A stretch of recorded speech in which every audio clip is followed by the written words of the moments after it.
Mountain bikes have always been a love of mine since I started back in 2020. I started on a hardtail and eventually worked myself up to a full suspension. And once I reached that point, oddly enough, I started to lose the excitement I had for mountain biking. It seemed like when I started to move up to nicer and nicer bikes, the lesser and lesser I wanted to ride. Then I had to ask myself, what was causing this? And why don't I care to ride as much as I used to? This is Portal Trail in Moab, Utah, one of the most dangerous trails in the world. And after riding this trail, this is when it clicked for me. This is not the direction I want to take in my biking journey. And why am I pushing the limits of what I can do on a bike? Not to mention, the bikes were just starting to get too complicated, and I was more worried about if my settings and all this stuff was right, rather than just focusing on having fun riding the bike. Now, I'm not saying I hate full suspensions, but as I rode more and more, I started to realize I don't really like the chunky stuff like I used to, and I'm not willing to take those risks. And since I stopped riding that kind of stuff, my bike would always tend to sit in the garage, and I would always grab the hardtail instead.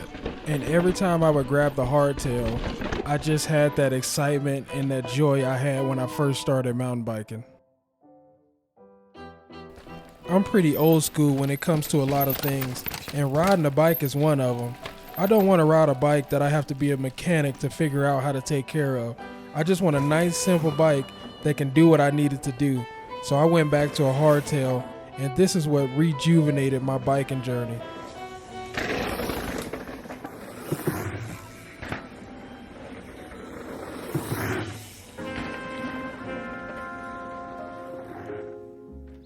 I chose to have a hardtail as my primary trail bike. I found that I just like the ride a whole lot more, and there's nothing like the authentic feel you get from the trail when you're on a hardtail.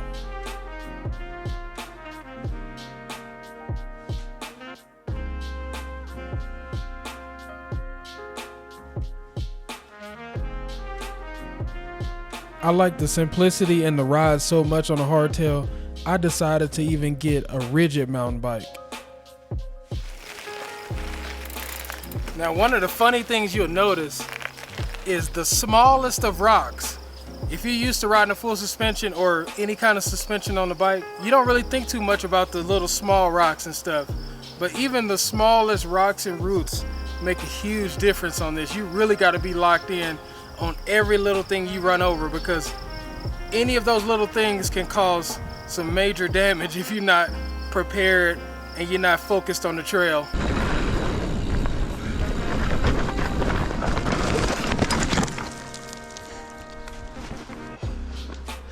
God dang it. So I really like that aspect where you really have to focus. Man, if y'all ain't tried rigid yet, I don't know what you waiting on. This is so fun. It's painful a little bit, but once you get used to it, it's a lot of fun. You might like it, you might hate it, but it's definitely worth the experience. All right, we gotta choose our lines wisely. That's the name of the game on the rigid. Now what's crazy is I like this so much, riding a rigid mountain bike, that I decided to take it even a step further. Oh my goodness.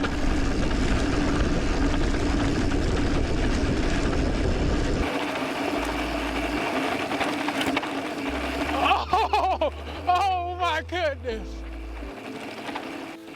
So as you can see, I got quite a few bikes in here, and I got some on that side too, and some on this side you can't really see. But in one of my videos, I said if I could choose one bike, it would be this one. Now, if I could choose only one bike in my whole arsenal, after riding this, the Radar X Pro would definitely be my only bike. And after riding that bike and seeing what it could do, I got this crazy idea of turning it into a drop bar mountain bike. And this has been a stressful situation because I stopped riding that bike because I had a rear tire situation. I don't know what's going on. It will not hold air for nothing. I don't know if it's the Tannis liners in there or the wheel or what. And as you can hear, the air is going out. But I've been trying to get it figured out, and here it is right here. So I'm about to take this bike back to the bike shop after upgrading it because it's still losing air. And it's kind of ridiculous at this point because I come down here today after airing it up, and let's try not to kill myself. And as you can see, it's still flat, like it's completely flat. This is crazy. So we gonna go take it back to the bike shop and see if we can get this figured out, because I'm too excited to ride this bike not to be able to ride this bike. Oh man, let's try not to break anything though. Oh, that might fall. That might fall. There's the needle. Oh, it threaded that needle. I thought I was gonna knock the fast ripper down. But yeah, we gotta get this figured out because this is frustrating. I got some sick upgrades done to this bike too. All right, let's get the hell out of here before we cause an avalanche of all this stuff. I took both my gravel bikes in. I took the Mongoose in and the Breezer Radar X Pro. And this is why I came up with that idea also, because I can use the Mongoose as a normal gravel bike, and since the Breezer Radar X Pro is more of a beefier frame, I said let's make this into a drop bar mountain bike and see what happens. I got Continental 2.4 inch tires front and rear. Also got the lizard skin bar tape, and on the Mongoose I got the P&W stem put on P&W handlebars with new Cannondale bar tape. We made it back to Mike's Bikes, and if you ain't never tried no minivan, this thing is clutch.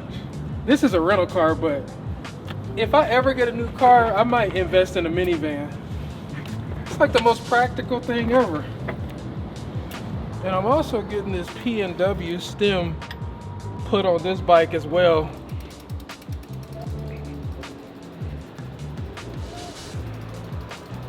I forgot to hit record when he was explaining what was wrong with the rim, but long story short, WTB rims are notorious for being difficult to set up tubeless because a lot of the rims sometimes have to have extra tape to be able to seal everything. I gotta admit, this is a good looking bike, and I'm excited for the journey we're about to take with this. Let me know what you think about this bike, and have you ever done anything like this? I didn't get to ride this bike far at all because once I got to the trailhead, I realized that the tire was still leaking air. This was when I came to the trail before I took the bike back the second time to get it figured out. So I figured I would just show this to you because I wanted to just ride it a little bit while I was here and just see what it felt like. So I just rode it a little bit just to see how it felt. It felt so good. These new tires are amazing. I've heard nothing but great things, and I'm excited to see what they can do.